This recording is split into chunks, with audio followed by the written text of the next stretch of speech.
Big TV భక్తి సమాచారం WhatsApp ఛానల్లో జాయిన్ అవ్వండి. అన్ని విశేషాలు ఎప్పటికప్పుడు తెలుసుకోండి.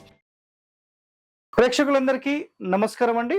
ఈరోజు చాలా మంది ఒక రిక్వెస్ట్ అండ్ సెర్చ్ ట్యాగ్స్ ఏం చేస్తున్నారంటే, ఎక్స్టర్నల్ స్టేర్ కేస్ వాస్తు అనేది చాలా వరకు అందరూ సెర్చింగ్ లో చాలా మంది ఉన్నారు. అంటే మన స్థలం ఒక ప్లాట్ ఉంటుంది కదా, అందులో ఇల్లు కట్టుకుంటాం కదా, ఆ ఇంటికి సంబంధించిన ఔటర్ స్టెప్స్ ఎక్కడ పెట్టాలనే ఒక కాన్సెప్ట్ మీద చాలా మంది సెర్చ్ ట్యాగ్స్ నడుస్తూ ఉన్నాయి. Right, okay. ఇప్పుడు ఇక్కడ గమనించండి, ఒక పాయింట్ ఏంటంటే, ఈ సెర్చ్ ట్యాగ్స్ నడుస్తున్నప్పుడు ఏంటంటే చాలా మందికి ఏం డౌట్ ఉన్నట్టు, ప్రతి ఒక్క ఫేసింగ్ కి మెట్లు ఎక్కడ పెట్టాలి, సో అది డౌట్ అన్నమాట. సో ఒక్కొక్క ఫేసింగ్ గురించి మనం మాట్లాడతాం. అంటే ఒరిజినల్ శాస్త్ర నియమాల ప్రకారం ఏముందనేది ఒకసారి మాట్లాడదాం. ఫస్ట్ గా దక్షిణం తీసుకుందాం. దక్షిణం రోడ్ ఫేస్ అయితే గుర్తుపెట్టుకోండి, ఇంటిని 3 భాగాలుగా డివైడ్ చేసినప్పుడు, ఓకేనా, ఇంటిని 3 భాగాలుగా డివైడ్ చేసినప్పుడు ఇది ఇక్కడ చూడండి. ముందుగా మీకు డైరెక్షన్స్ చెప్తాను నేను. తూర్పు, దక్షిణము, పడమర అండ్ ఉత్తరం, ఓకేనా. సో ముందుగా మీరు చేయాల్సింది ఏంటంటే, ఇంటిని 9 భాగాలుగా డివైడ్ చేసిన తర్వాత మీకు ఆగ్నేయ స్థానంలోనే మీరు మెట్లు అనేది ఏర్పాటు చేయాలి. ఫస్ట్ కండిషన్ ఇది, మొట్టమొదటి నియమం. సార్ మీరు చెప్పింది బాగానే ఉంది, అసలు ఆగ్నేయం వైపు పెట్టరు కదా సార్ అని చాలా మంది మాట్లాడే వాళ్ళు ఉన్నారు. 100% ఇటువైపే పెట్టాలి. మీరు కావాలంటే మీరు ఏ శాస్త్రం చదువుతారో చదువుకోండి, దానివల్ల ఇబ్బంది అయితే లేదు. ఇక్కడ ఒకటే ఒక పాయింట్ ఏంటంటే, ఇక్కడ మెట్లు పెట్టాలి అంటే కండిషన్, మీరు క్లాక్ వైజ్ కానీ యాంటీ క్లాక్ వైజ్ కానీ ఎక్కిన తర్వాత రైట్ సైడ్ లోకి మీరు ఇంటి లోపలికి అడుగు పెట్టాలి. అంటే మెట్లెక్కి పైకి వచ్చిన తర్వాత క్లాక్ వైజ్ లోకి ఇంటికి వెళ్ళాలనేది ఇక్కడ కాన్సెప్ట్. ఒకవేళ మీరు 100% ఈ కాన్సెప్ట్ ప్రకారం అయితే ఖచ్చితంగా ఇక్కడే పెట్టాలి. అర్థమైందా పాయింట్? ఇది 100% నియమమే, గుర్తుపెట్టేసుకోండి. రెండవది, ఈ దక్షిణం ఫేసింగ్ కి ఇంకెక్కడ పెట్టొచ్చు సార్ ఒక మాట మాట్లాడితే, మనం చిన్న చిన్న బిట్స్ గనక ఉంటే, దిక్కు లేకపోతే 100% ఇంకా మీరు నెక్స్ట్ ఆప్షన్ నైరుతికి వెళ్ళిపోవడమే, వేరే ఆప్షన్స్ ఏం లేవు, ఓకేనా. మాకు ఇక్కడ స్థలం లేదు, మేము పెట్టుకోలేను, తూర్పులో మీకు ఖాళీ స్థలం ఉందనుకుందాం, ఇక్కడ పక్కకు ఉంటే స్టెప్స్ అప్పుడు ఇక్కడ పక్కకు పెట్టుకోవచ్చు. పెట్టుకొని గుర్తుపెట్టుకోండి, ఇలా ఎక్కి ఇలా వచ్చి లోపలికి వెళ్ళాలి. అంటే మన మొత్తం బిల్డింగ్ కి కుడి వైపులో మెట్లు ఉంటాయి. మీరు కరెక్ట్ అబ్జర్వ్ చేయండి, కుడి వైపులో తూర్పు ఆగ్నేయం సైడ్ మెట్లు ఉంటాయి. ఇలా మెట్లు ఉన్నప్పుడు ఈ మూల నుంచి పైకెక్కి క్లాక్ వైజ్ లో ఇంటి లోపలికి వెళ్తాం, మళ్ళీ యాంటీ క్లాక్ వైజ్ లో బయటికి వెళ్ళిపోతాం. సింపుల్. ఈ విధంగా మీరు 100% మీరు చేసుకోవచ్చు, ఎలాంటి ఇబ్బందులు లేవు. క్లియరా ఇది? రైట్. ఇప్పుడు మనం మొట్టమొదటిగా ఏ డిస్కషన్ చేసామంటే, దక్షిణానికి సంబంధించిన డిస్కషన్ చేసేసాం. సో దక్షిణంలో ఎక్కడ మెట్లు పెట్టాలనేది చాలా క్లియర్ గా మీ అందరికీ అర్థమైందని నేను అనుకుంటున్నాను. సో నెక్స్ట్, ఇప్పుడు దక్షిణం అయిపోయింది కాబట్టి పడమర తీసుకుందాం. పడమర రోడ్ ఫేసింగ్ ఉన్నప్పుడు సార్ మెట్లు ఎక్కడ తీసుకోవాలి? ఎక్స్టర్నల్ స్టేర్ కేస్ అంటే 100% నైరుతిలోనే తీసుకోవాలి.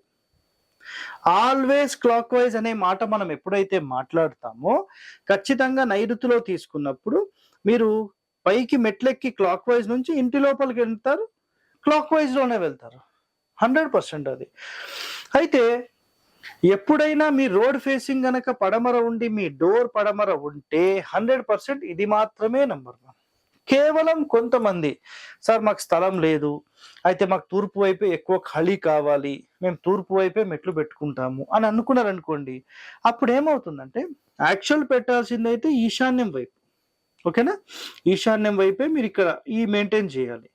ఒకవేళ డోర్ కూడా అటే ఉంటే, లేదు సార్ మేము ఈశాన్యంలో పెట్టాము, సరేనండి అది మీ ఇష్టం, ఒరిజినల్ శాస్త్రం అయితే మళ్ళీ చెప్తాను నేను, ఆగ్నేయం వైపు పెట్టేసుకోండి.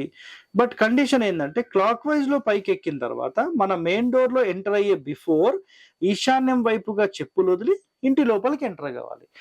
దీనివల్ల మీకు ఒక ప్లస్ పాయింట్ ఏమవుతుంది అంటే, ఎప్పుడైతే మీరు యాంటీ క్లాక్ వైజ్ లో పైకి ఎక్కారో, అంటే క్లాక్ వైజ్ లో ఎక్కి యాంటీ క్లాక్ వైజ్ లో ఇంటి లోపలికి వెళ్తున్నారో, మీ డోర్ కి కుడివైపుగా మీరు వెళ్ళి అక్కడ చెప్పులు వదిలేసేసి ఇంటి లోపలికి వస్తే ఆటోమేటిక్ అది క్లాక్ వైజ్ డైరెక్షన్లోకి మళ్ళీ కన్వర్ట్ అయిపోతుంది. అప్పుడు ఇది పూర్ణ బాహు ప్రవేశం అవుతుందన్నమాట. సో పూర్ణ బాహు ప్రవేశం. సో వీటికి సంబంధించిన ఫుల్ ఎపిసోడ్ కూడా మీకోసం నేను పెడతాను, త్వరలో చూస్తూ ఉండండి. సో పడమర ఫేసింగ్కి 100% మనం తీసుకోవాల్సింది ఇక్కడే. ఎందుకంటే డోర్ అనేది చాలా మంది నైరుతి వైపుకి ఒప్పుకోరు. ఒకవేళ అది ఒప్పుకుంటే మీరు దక్షిణ నైరుతిలో అయినా తీసుకోవచ్చు, లేదంటే ఈ వాయువ్యంలో తీసుకున్నా, ఎటైనా తీసుకున్నా కంపల్సరీ మనం క్లాక్ వైజ్లో నుంచే లోపలికి వెళ్ళాలి. అంటే దక్షిణానికి ఏ విధంగా చెప్పానో ఆ విధంగా ఇక్కడ సెటప్ చేసుకోవచ్చు. ఇప్పుడు సింపుల్గా ఉత్తరం ఫేసింగ్ తీసుకుంటే మనకు పడమర ఫేసింగ్కి అసలు ఇబ్బంది లేదు, ప్రతి ఒక్కరు నైరుతిలో పెడతారు, ఇది నంబర్ 1, వేరే క్వశ్చన్సే లేవు. దక్షిణానికి మాత్రమే పెట్టరు, దక్షిణానికి ఖచ్చితంగా ఆగ్నేయం వైపే ఉండాలి, ఇది గుర్తు పెట్టేసుకోండి, ఇది మాత్రమే నంబర్ 1. నెక్స్ట్ ఉత్తరం ఫేసింగ్ అయితే 100% ప్రతి ఒక్కరు స్టేర్ కేస్ వాయువ్యంలోనే పెడతారు. సో ఎలాంటి ఇబ్బంది లేదు, మీరు క్లాక్ వైజ్ తీసుకున్నా యాంటీ క్లాక్ వైజ్ తీసుకున్నా 100% సెంటర్ డోర్ ఖచ్చితంగా వచ్చే అవకాశాలు ఉంటాయి. దీంట్లో ఎలాంటి ఇబ్బంది లేదు. లేదు సార్ మాది చిన్న ఇల్లు 15 అడుగులు 20 అడుగులు ఇల్లు అంటే నేను ఏం చేయలేను, మళ్ళీ ఈశాన్య గదికి మళ్ళీ సెంటర్ డోర్ తీసుకొని ముందుకు వెళ్ళిపోవడమే. చాలా చాలా సింపుల్ అన్నమాట ఇది. సో మనకు పడమరకు కానీ ఉత్తరానికి కానీ ఆబ్జెక్షన్స్ ఎక్కడ ఉండవండి, నేను చూశాను చాలా వరకు. దక్షిణానికి మాత్రం ఖచ్చితంగా ఆబ్జెక్షన్స్ చాలా మంది పెడతారు. అండ్ ఇప్పుడు ఫైనల్ ఫినిషింగ్లో తూర్పు ఫేసింగ్ వచ్చామనుకోండి, తూర్పు ఫేసింగ్ లో మీరు ఖచ్చితంగా మెట్లు ఎక్కడ పెట్టాలి అంటే తూర్పు ఈశాన్యంలోనే మెట్లు పెట్టాలి. ఇలా మెట్లు పెట్టిన తర్వాత యాంటీ క్లాక్ వైజ్ లో ఎక్కి పైకి రావడం అనేది 100% చాలా ఇండ్లలో గమనించాము, మీకు వీడియోలు కూడా చేసి పెట్టాము. మీరు చూడకపోతే మేమేం చేయలేము. హరివాస్తు అనే ఛానల్లో ఈ ఎక్స్టర్నల్ స్టేర్ కేస్కి సంబంధించిన ఎన్నో ఎపిసోడ్స్ చేసి కూడా పెట్టాము. ఎక్కడెక్కడైతే మాకు ఆధారాలు కనిపించాయో విత్ ప్రూఫ్స్, పుస్తకాలు ప్రూఫ్ కదండి, రియల్ టైంలో చూసింది కూడా పెట్టాం. వాళ్ళు కూడా చాలా బాగున్నారు, ఎందుకంటే ఆ ఇన్ఫర్మేషన్ తీసుకున్న తర్వాత మీకు వీడియోలో యూట్యూబ్లో కూడా పెట్టేస్తాం అనమాట. సో ఎక్స్టర్నల్ స్టేర్ కేస్కి సంబంధించింది అయితే 100% మీరు ఎక్కడైనా పెట్టుకోవడానికి ఛాన్స్ ఉంది. బట్ మెట్లెక్కిన తర్వాత మీరు క్లాక్ వైజ్లో ఇంటి లోపలికి వెళ్ళడం అనేది చాలా చాలా టాప్ ప్రయారిటీ. దానిని మనం పూర్ణ బాహు ప్రవేశం అంటాం. దీనివల్ల మీకు ఎన్నో లాభాలు అనేవి ఉంటాయి. సో ఒక అంతస్తు నుంచి అంటే ఒక గ్రౌండ్ ఫ్లోర్ నుంచి ఒక అంతస్తుకి వెళ్ళేటప్పుడు ఆల్వేస్ క్లాక్ వైజ్లో పైకెక్కి ఇంటి లోపల క్లాక్ వైజ్లో వెళ్ళడం సూపర్. లేదు తూర్పు ఈశాన్యం అనుకోండి, యాంటీ క్లాక్ వైజ్లో ఎక్కినా క్లాక్ వైజ్లో మీరు ఇంటి లోపలికి వెళ్తారు. సో ఇలాంటి వాస్తు రహస్యాలు మీరు అన్ని తెలుసుకోవాలంటే మా ఛానల్ని సబ్స్క్రైబ్ చేయండి, లైక్ చేయండి, 10 మందితో షేర్ చేయండి. ధన్యవాదాలండి. Thank you. For more videos like this, subscribe Big TV channel.